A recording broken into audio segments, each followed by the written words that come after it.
Good morning everyone. फिर से आपका हमारे चैनल के ऊपर स्वागत है। आज का हमारा टॉपिक है ट्रांसफार्मर लॉसेस। ट्रांसफार्मर के अंदर क्या क्या लॉसेस होते हैं और उसको कैसे सुधारा जा सकता है, हम इसके बारे में बताएंगे।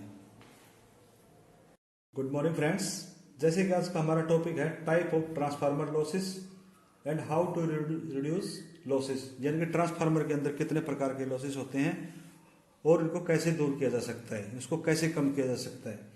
ट्रांसफार्मर के अंदर लॉसेस वोल्टेज के कारण होते हैं, जैसे कि हम इसके अंदर कितनी इनपुट देते हैं और इसके अंदर कितनी आउटपुट हमें मिलती है।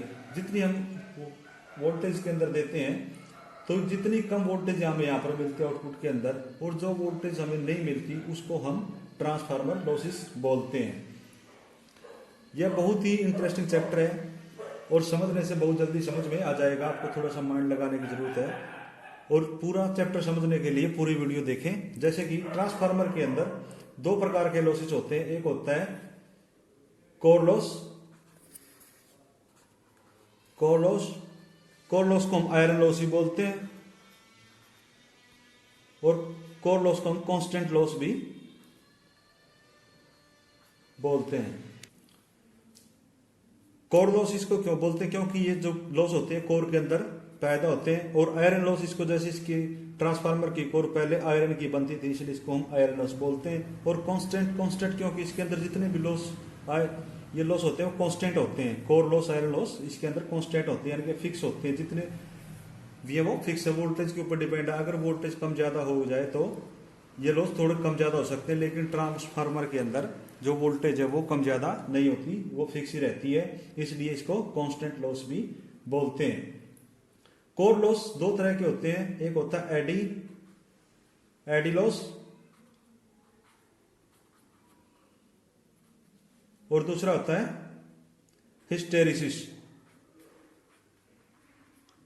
Hysteresis loss.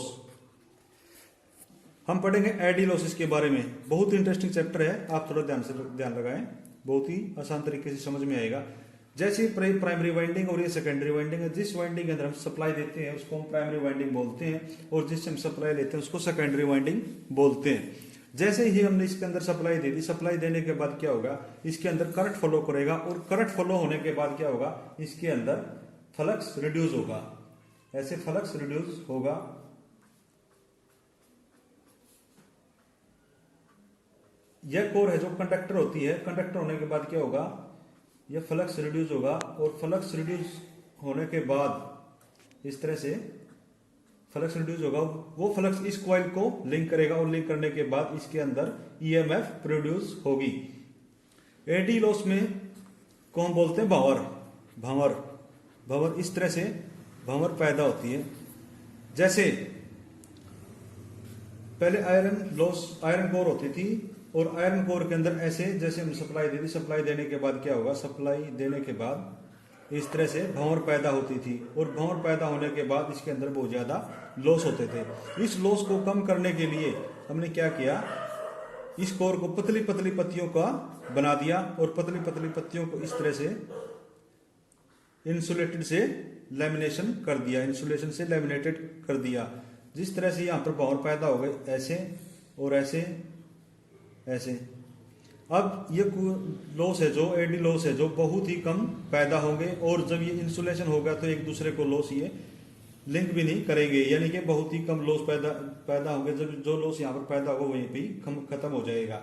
इस तरह से हम एडी लॉस को कम कर सकते हैं। फिर होता है हिस्टेरिसिस लॉस भी कोर के अंदर पैदा होती है, भी कांस्टेंट होते हैं। जब इसके अंदर सब, इसके लिए हमने इसका जो सिद्धांत है म्यूचुअल इंडक्शन या फैराडे का म्यूचुअल इंडक्शन का सिद्धांत बोलते हैं, इसको समझने की जरूरत है। जैसे हमने इसके अंदर सप्लाई दे दी, सप्लाई देने के बाद इसमें करंट फ्लो करेगा और करंट फ्लो होने के बाद यहाँ पर फ्लक्स रिड्यूस होगा। फ्लक्स रिड्यूस होने के बाद ये इसको लिंक करेगा और इसके अंदर ईएमएफ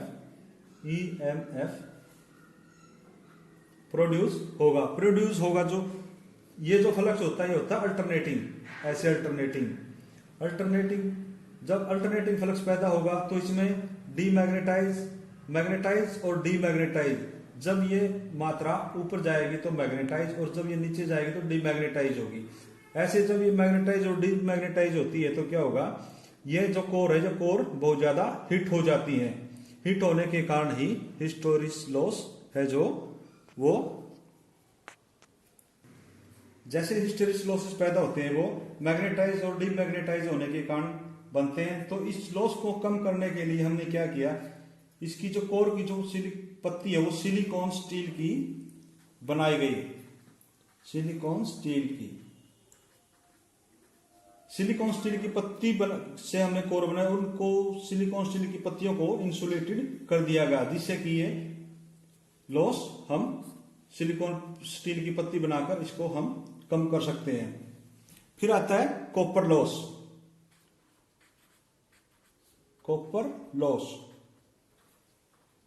इससे हमें इसके नाम से पता चल रहा है कॉपर लॉस। कॉपर लॉस जो ट्रांसफार्मर की जो कॉइल होती है वो कॉपर की बनी होती है, जिससे कि वाइंडिंग में ही कॉपर लॉस पैदा होते हैं। ये कॉपर लॉस ये डिपेंड करते हैं इसके ऊपर, ट्रांसफार्मर के ऊपर लोड कितना है। अगर जितना लोड बढ़ेगा ट्रांसफार्मर, जितना भी लोड बढ़ेगा ट्रांसफार्मर की वाइंडिंग के अंदर हीटिंग पैदा होगी, और हीटिंग पैदा होने के कारण ही कॉपर लॉस हमारे बढ़ेंगे। यानी कि अगर लोड बढ़ेगा तो कॉइल हीटिंग होगी, हीटिंग होगी तो हमारा लोड बढ़ेगा। इस तरह से लोड बढ़ने से कॉपर लॉस बढ़ते हैं। अगर लोड हमारा कम होता है तो कॉपर लॉस क्या होता है, घटते हैं। इस तरह से हम कॉपर लॉस और आयरन लॉस को कम कर सकते हैं और कॉपर ट्रांसफार्मर के लॉसेस का पता लगा सकते हैं। इसको बोलते हैं आई स्क्वायर आर, और इसको बोलते हैं वेरिएबल। वेरिएबल, वेरिएबल इसको क्यों बोलते हैं, क्योंकि अगर इसका लोड बढ़ता है तो ये लोड के ऊपर डिपेंड होता है, इसके लॉसों को कम या ज्यादा किया जा सकता है। मीन्स इसके के जो लॉस है वो घटते बढ़ते रहते हैं, इसलिए इसको वेरिएबल लॉस भी बोलते हैं। Copper loss, variable. I hope आपको बिल्कुल आसानी से समझ आ गया होगा, बहुत ही आसान चैप्टर है। अगर इसके बारे में आपको कोई भी डाउट है, क्यूरी है, तो आप मैसेज में कमेंट बॉक्स में डाल सकते हैं, तो हम आपको क्यूरी को बिल्कुल 1 मिनट में सॉल्व करके आपको बता देंगे।